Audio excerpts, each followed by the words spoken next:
자, 이 그림은 다윗이 이 사울을 피해 다니는 그 피신 경로입니다. 예. 기브아에서 사울이 이제 자기 부하들을 데리고 항상 기브아 쪽에서 이제 기도하죠. 그런데 사울이 다윗에게 다윗이 수금을 탈 때 사울이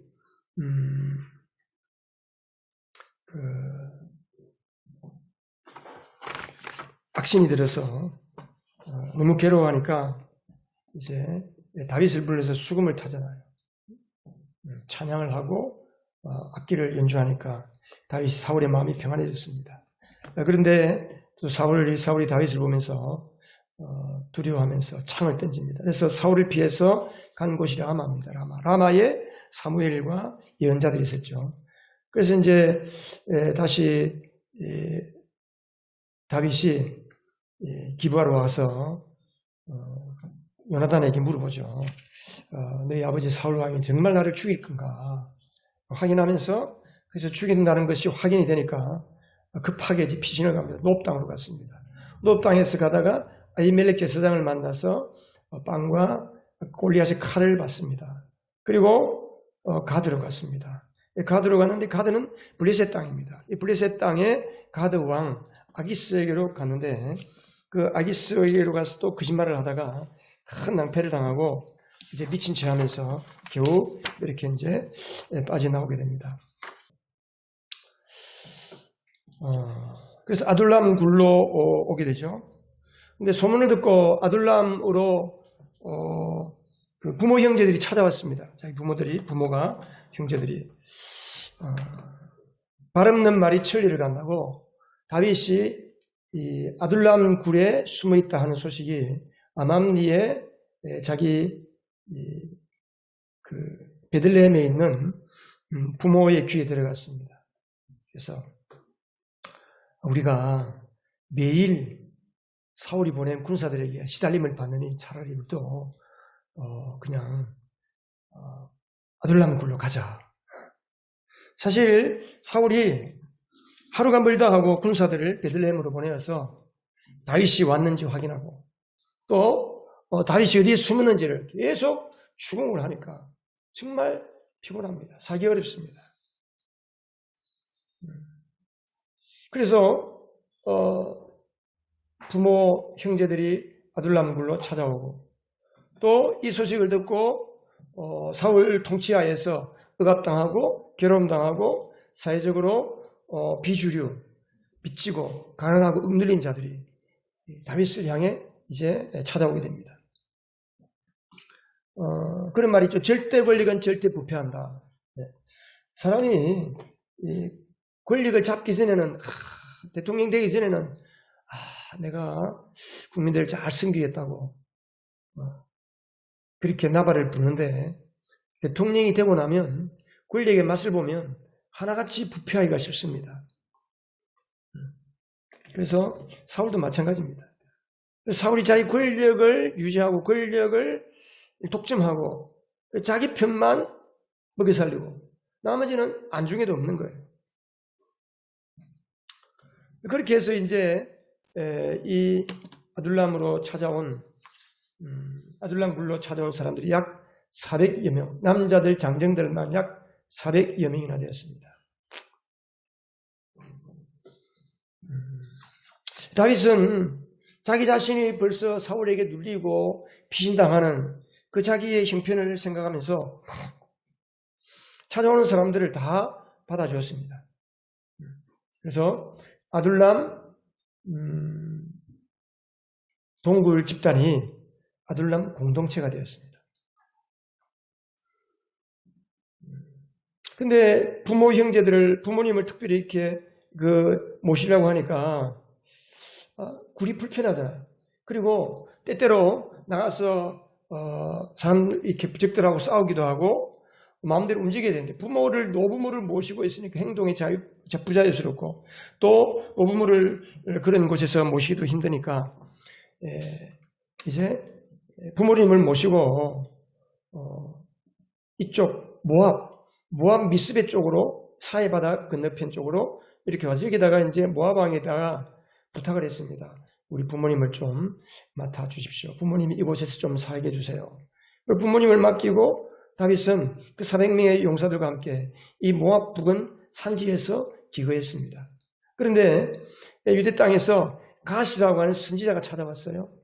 찾아와서 다윗에게 여기에 머무르지 말고 유대 땅으로 가라 그랬어요.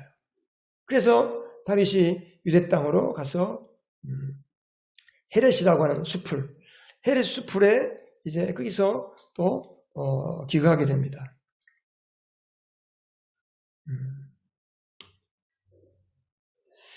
이 권력의 맛을 본 사울이 아까도 말했던 것처럼 아주 측근 통치, 독재 정치를 하고 있는 거예요.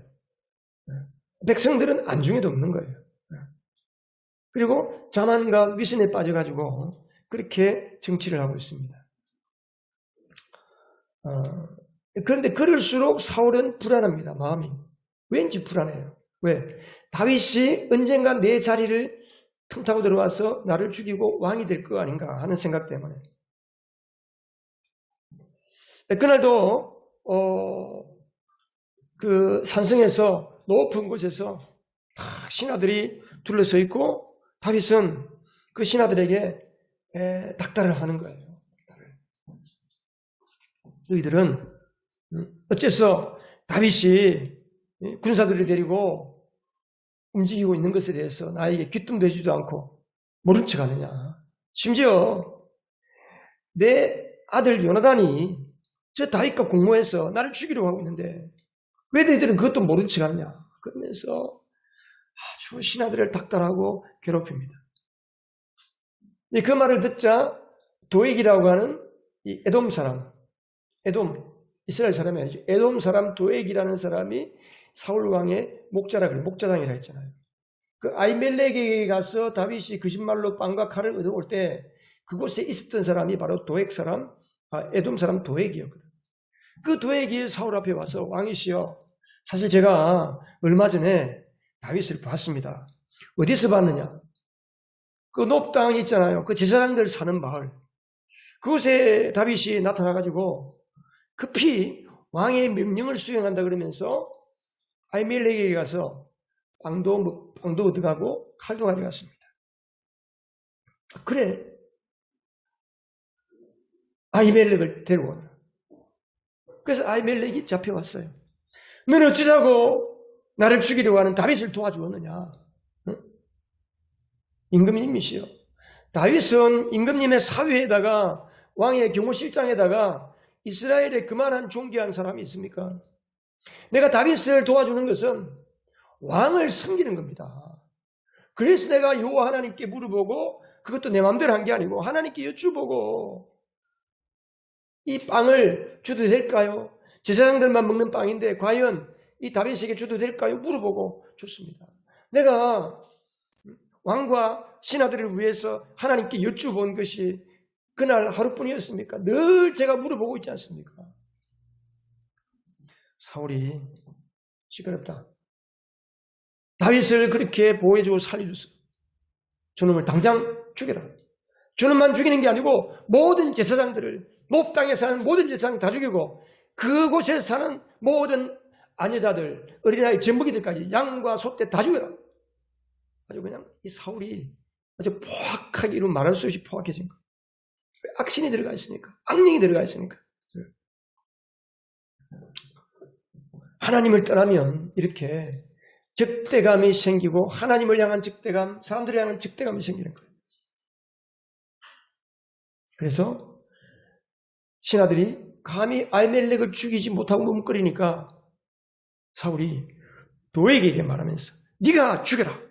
도액이 서슴없이 아히멜렉의 머리를 목을 치고 제사장들 85명이나 그날 다 죽인 거예요. 그리고 그 높 땅으로 가서 높 땅에 사는 모든 주민들을 다 학살하고 양떼, 소떼, 햄소떼 다 죽여버린 거예요.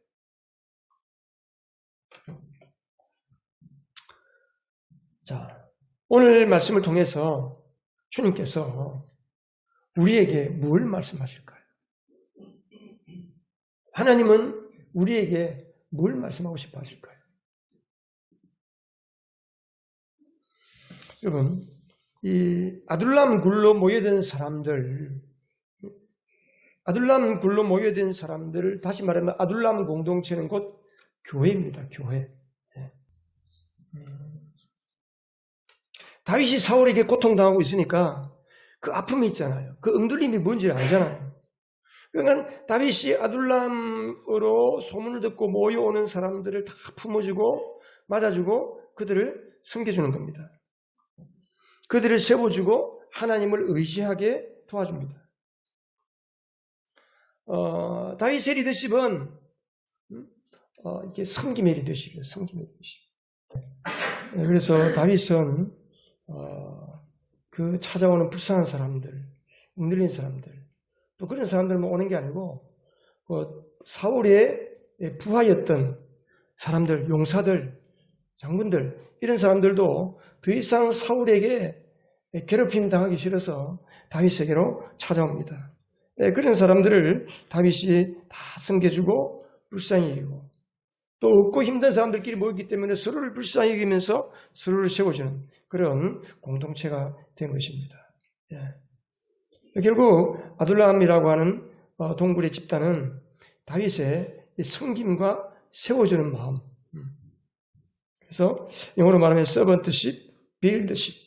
남을 세워주고 남을 섬기는 같은 말이죠, 사실은. 바로 이 아둘람 공동체는 오늘날 교회를 의미하는 겁니다. 교회.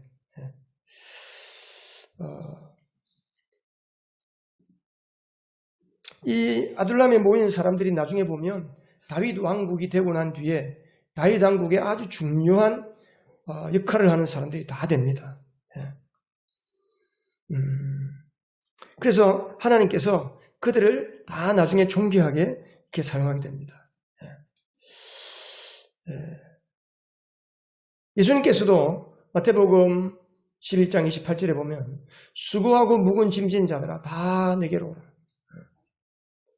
다윗이 그 사울 지하에서 고통당하고 괴로워하는 사람들 다 받아주는 것처럼 오늘도 예수님은 인생의 무거운 짐을 지고 가는 모든 사람들을 다 받아주시는 거예요. 그리고 받아주실 뿐 아니라 우리를 섬겨주시고 세워주시는 겁니다. 예수님께서 이 땅에 오신 목적을 뭐라고 그랬습니까? 마가복음 10장 23절에 보면 10장 45절에 보면 인자에 온 것은 섬기려 하고 무사람을 위하여 내 목숨을 주기 위해서 오셨다 그랬어요. 예수님께서 수고하고 무거운 짐진 자들아 다 내게로 오라 했을 때는 주님께서 우리를 섬겨주고 세워주고 쉼을 주시기 위한 거예요. 그래서 내게 오는 자는 내 멍에를 메고 내게 배우라. 나는 마음이 온유하고 겸손하니 내게 오면 쉼을 누린다 그랬습니다. 주님께는 쉼이 있습니다. 교회는 이런 공동체가 되어야 됩니다. 교회는 인생길에 지치고 고달프고 헤매고 답답한 사람들이 같이 모여서 같이 비빌 언덕이 되어주는 것이 바로 교회입니다. 교회는 그냥 우리가 서로 잘났고 서로 괜찮고 서로 내가 뭔가 되는 것처럼 포장할 필요가 없어요. 그럴수록 오히려 교회 생활은 힘들어지는 거예요. 내가 괜찮은 사람인 것처럼 남들에게 보이는 순간 다른 사람은 오히려 그것 때문에 시험이 될 수가 있는 거예요. 그냥 있는 모습 그대로 주님과 함께 주님이 주시는 은혜와 평안을 누리면서 서로가 서로를 불쌍히 여기는 마음, 서로가 서로를 불쌍히 여기고 하나 되는 것이 바로 교회라는 것이요.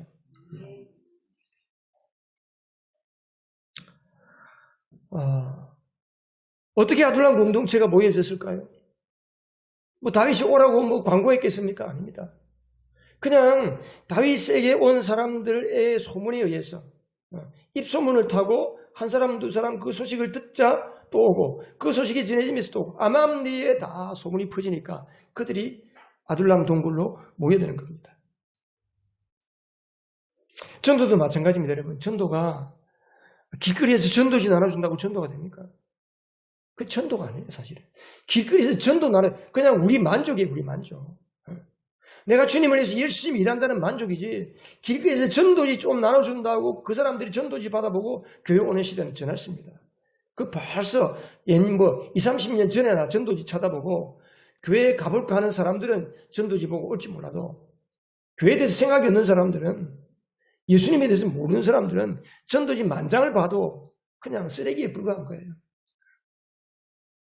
그냥 내가 믿은 예수, 내가 경험한 예수, 그것을 내 입술을 통해 소문이 나고 내 표정을 통해서 사람들에게 드러날 때에 내 친구들이 내 모습을 보고 내 이야기를 듣고 내 감정을 듣고 내 주변에 있는 사람들이 내 가족이 형제자매들이 나를 따라서 주님께로 오는 겁니다. 그게 바로 교회입니다. 교회. 아둘람 공동체는 그렇게 형성이 된 것입니다.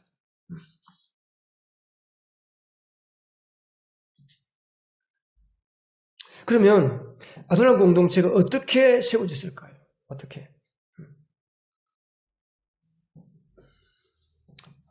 우리가 아둘람 공동체를 생각하면서 한 가지 기억할 것은 아둘람 공동체는 하나님께서 의도를 가지고 만드셨다. 의도를 가지고.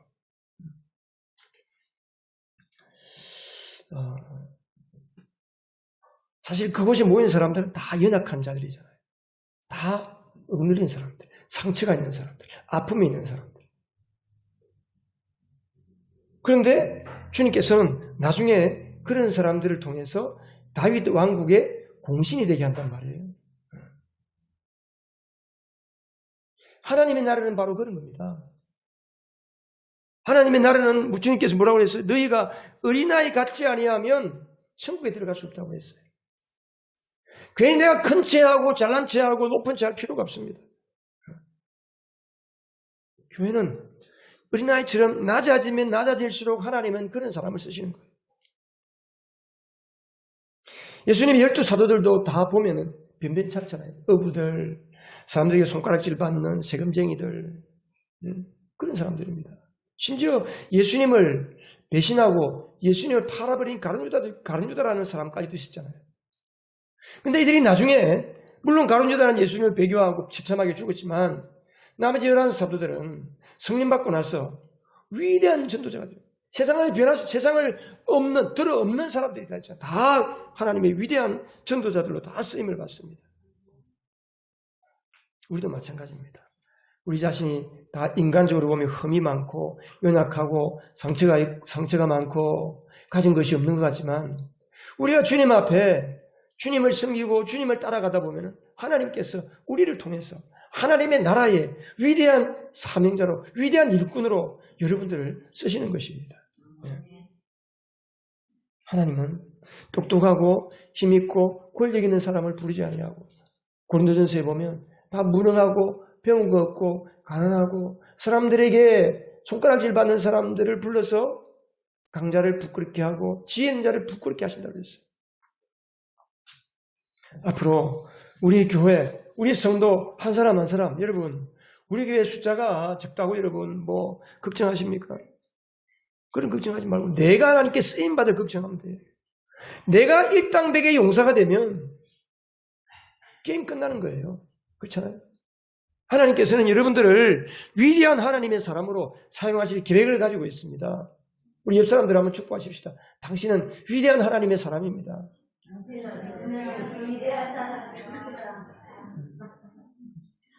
여러분 나에게 집중하지 마세요. 내 있는 모습 이대로 그냥 없는 거 발발 떨고 힘들고 죽겠다 괴롭다 힘들다 내 자신에게 집중하면 집중할수록 그 인생은 고달프고 힘들어지는 거예요. 나를 사용하실 위대하신 하나님을 바라보시기를 바랍니다. 내가 쓰임받는 것은 나에게 달려있지 않습니다. 하나님이 나를 사용하시면 우리가 세상에 우뚝 서게 되는 겁니다.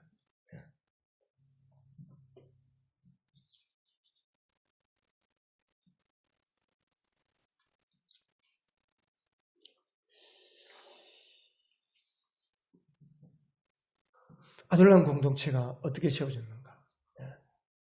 그것은 바로 다윗의 깨어짐의 결과입니다. 그렇죠? 다윗이 아히멜렉을 찾아가서 거짓말하고 가드왕 블레셋 왕 가드왕에게 찾아가가지고 거짓말하고 살기 위해서. 내가 살기 위해서 내가 거짓말로 남을 의지하면서 사람을 의지하면서 살려고 했다가 큰 코를 다치고 초라한 신세가 전락되면서 우리 지난주에 본 것처럼 다윗이 하나님 앞에 깨어지잖아요. 다윗이 하나님 앞에 처참하게 깨어졌어요. 그래서 이제는 내가 나를 위해서 사는 것이 아니구나. 나는 오직 하나님만 바라보고 주님만 바라보고 살아야 되겠구나. 나는 사람을 의지하지 아니하고 하나님 의지하고 내가 누군가를 이용해서 내가 도움을 받으려고 하지 않고 나를 통해서 누군가를 도와주는 사람이 되어야 되겠구나. 다윗이 그때 깨어지면서 하나님 앞에 다짐한 게 있습니다. 다짐한 거.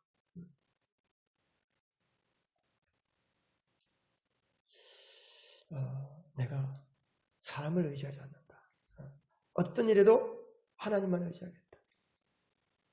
시편에 보면 시편 56편 3절 4절에 보면 두려움이 온통 나를 휩싸는 날에도 나는 오히려 주님을 의지합니다. 내가 하나님만 의지하니 나에게 두려움이 없습니다. 사람이 나에게 어떻게 할 수가 없습니다. 하나님이 나를 지켜주시기 때문에. 육체를 가진 사람이 감히 나를 어떻게 하겠습니까? 시편 34편 9절 18절에 보면 다윗이 그 가드왕 앞에 미친 채 하면서 죽을 뻔하다 겨우 살아났는데 그러나서 쓴 시가 이거라 그랬잖아요. 주님을 믿는 성도들아 그를 경외하여라. 그를 경외하는 사람에게는 아무런 부족함이 없다. 내가 아히멜렉에 가서 떡 몇 덩이 얻고 칼을 좀 얻고 가드왕에게 가가지고 도움을 받으려고 했지만 그게 결코 나를 도와주는 게 아니구나. 주님을 경외하기 때 주님을 경외하는 사람에게는 하나님이 아무런 부족함이 없게 해주신다는 거예요. 그래서 주님은 마음이 상한 사람에게 가까이 계시고 낙심한 사람을 구원해 준다. 그래, 나도 이제는 마음이 낙심하고 고통당하고 괴로워하고 힘들어하는 사람을 내가 붙들어주고 섬기는 사람이 되어야 되겠구나. 나는 더 이상 나를 위해서 사는 사람이 되어서는 안 되겠구나. 한번 읽어보십시다. 시작. 믿음의 사람은 자신만을 위해 살지 않는다. 나만을 위해 살지 않는 거예요. 나만을 위해서. 로마서 14장 7절 8절에 보면 같이 한번 읽어보겠습니다. 시작. 우리 가운데는 자신만을 위하여 사는 사람도 없고 또 자기만을 위하여 죽는 사람도 없습니다. 우리는 살아도 주님을 위하여 살고 죽어도 주님을 위하여 죽습니다. 그러므로 우리는 살든지 죽든지 주님의 것입니다.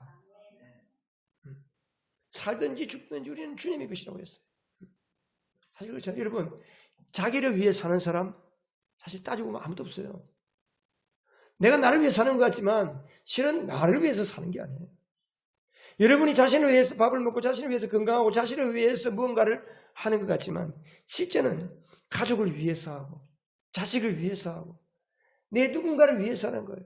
직장생활 내가 돈 벌기 위해서 하는 것 같은데 사실은 직장에 가서 하는 게 뭐예요? 누군가를 도와주고 누군가를 위해서 하는 거예요. 이게. 이 세상은 나를 위해서 존재하지 않습니다. 자기를 위하여 죽는 사람이 있어요? 없지. 누가 자기를 위해 죽겠어요? 죽어도 우리는 나를 위해서 죽는 게 아니라는 거예요. 그래서 바울이 우리는 살아도 주님을 위하여 살고 죽어도 주님을 위하여 죽습니다. 그러면 우리는 살든지 죽든지 주님의 것입니다. 한번 고백하십시오. 나는 살든지 죽든지 주님의 것입니다. 살든지 죽든지 주님의 것입니다. 살든지 죽든지 주님의 것이에요. 주님의 것. 주님의 것이니까 주님이 책임지시는 거예요. 이게 우리가 이 믿음이 있어야 돼요. 내가 내 거라고 생각하니까 아둥바둥 살고 뭔가를 더 누리고 더 얻고 내 거 더 아끼고 막 이렇게 그럴수록 사람이 쪼잔해지고 비참해지는 겁니다.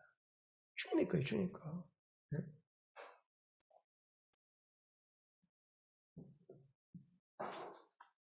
똑같이 돈을 지갑에 10만 원 넣고 있는 사람이 이거 10만 원 쓰면 내가 없는데 이거 어떻게 바둥바둥 뜨는 사람하고 주님이 없으면 또 주시겠지 하고 옆에 있는 사람 도와주고 차도 사주고 밥도 한 그릇 사주고 그러면 옆에 있는 사람들이 또 나를 위해서 사주고 베풀어주는 거예요. 그런 사람이 세상에서 쓰임받는 거예요.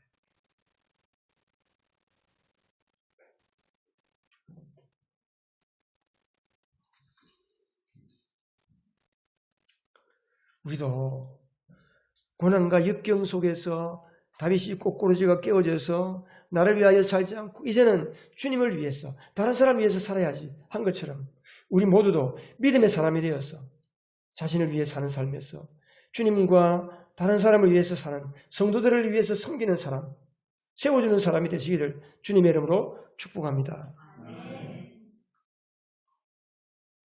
아히멜렉이 죽었잖아요. 아히멜렉이. 누구 때문에 죽었어요? 다윗 때문에 죽은 거예요. 그렇잖아요. 그죠?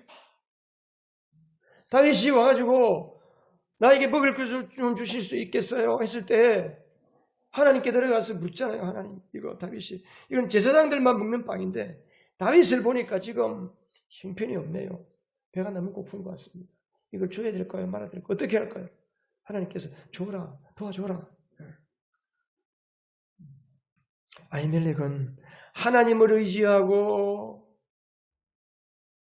다윗을 도와줬어요. 하나님께 순종하다가 도리어 죽임을 당했습니다. 순교했어요. 다윗을 위해서 순교한 거예요, 사실은.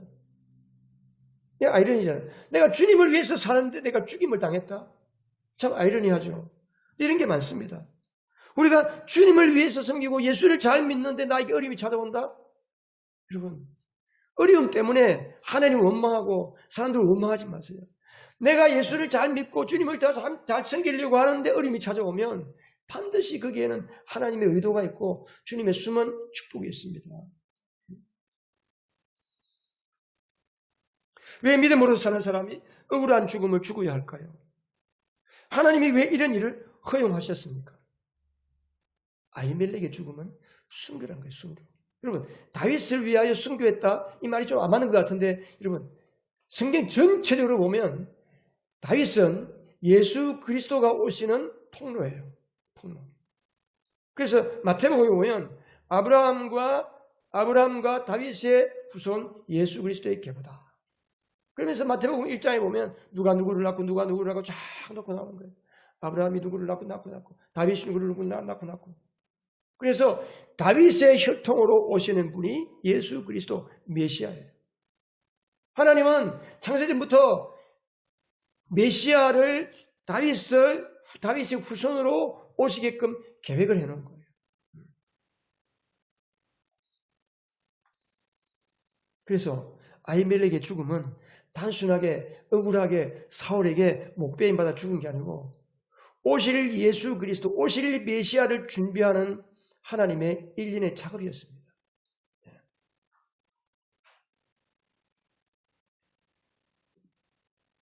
그래서 다윗 왕국은 하나님의 나라를 예표하는 겁니다. 하나님의 나라를 보여주는 거예요.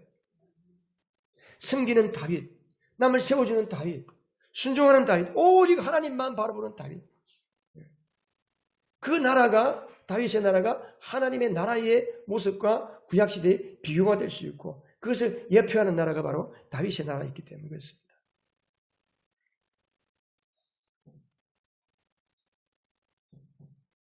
그래서 여러분, 아히멜렉이 있었기에 다윗이 존재하고 다윗이 존재했기에 예수 그리스도가 그 혈통으로 오셨고 더 깊이 나가면 아히멜렉이 있었기에 다윗 때문에 오늘 내가 있는 거예요. 나 하나 구원하기 위해서 하나님께서는 얼마나 많은 순교자를 준비하시고 얼마나 많은 희생을 치르는지 아십니까?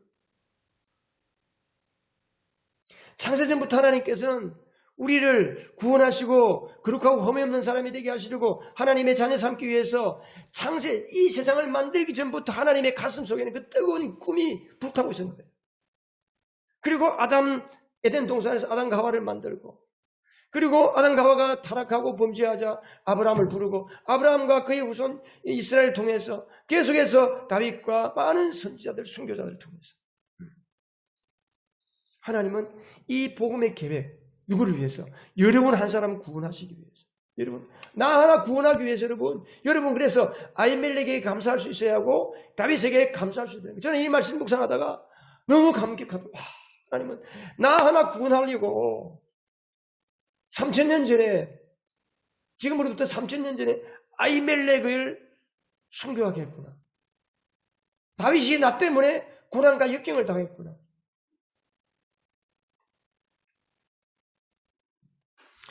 구약의 수많은 믿음의 위인들, 그 사람들은 그냥 살다간 존재가 아니고 그들을 통해서 복음의 계보가 흘러오고 그것이 여러분 각 사람에게 흘러가고, 그렇다면 오늘도 마찬가지예요.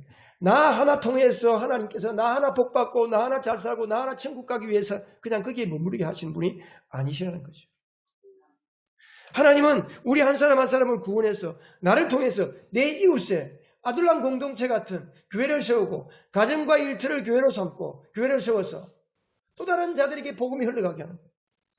내가 알고 내가 가까이 사는, 내가 가까이 사귀는 그 사람에게 주의 복음이 증거되게 하고 하나님의 사랑이 흘러가게 하고, 그래서 그들에게도 복음이 들어가게 하기 위한 하나님의 도구가 바로 우리 자신들이라는 거예요.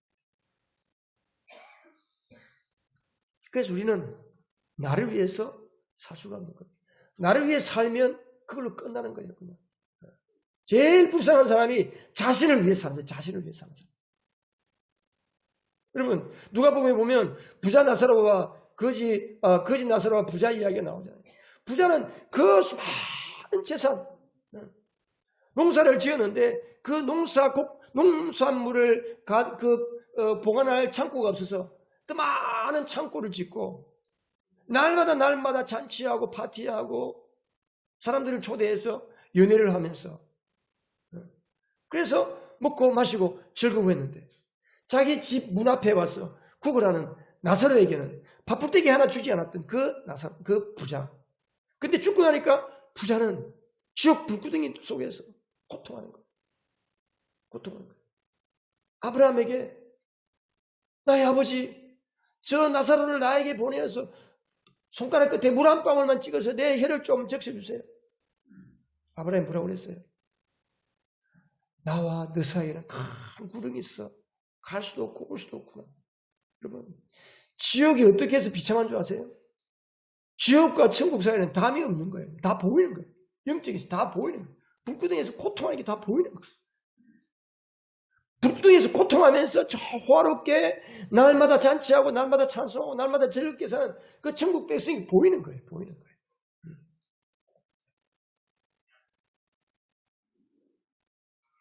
우리는 나만을 위해 사는 존재가 아닙니다.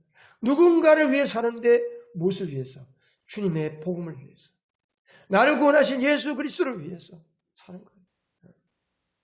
그냥 생각 없이 하루하루 그냥 생각 없이 하면서 지나가면 그냥 무의미한 거예요.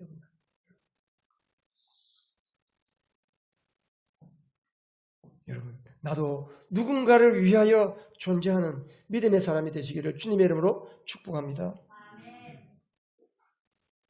사울은 철저히 자신을 위해 살았죠. 자신을 위해서. 고린도후서 4장 5절 우리 같이 한번 읽겠습니다. 우리는 우리 자신을 전하는 것이 아니라 예수 그리스도를 주님으로 선포합니다. 우리는 예수로 말미암아 우리 자신을 여러분의 종으로 내세웁니다. 예전 성경에 보면 바울이 우리가 전하는 것은 우리 주 예수 그리스도의 우리 주 되심과 우리가 너희의 종된 것을 전파한다고 했어요. 예수를 믿고 나서 내가 여러분의 종이 되었다는 거예요. 여러분을 섬긴다는 거예요. 우리는 나 하나 구원받은 걸로 만족해서는 안 됩니다. 나에게 하나님께서 구원의 은혜를 베푸신 것은 나를 통하여 또 누군가를 주님께로 이끌어올 수 있는 믿음의 삶을 살게 하시려고 여러분들을 부르신 것을 깨달으시기 바랍니다.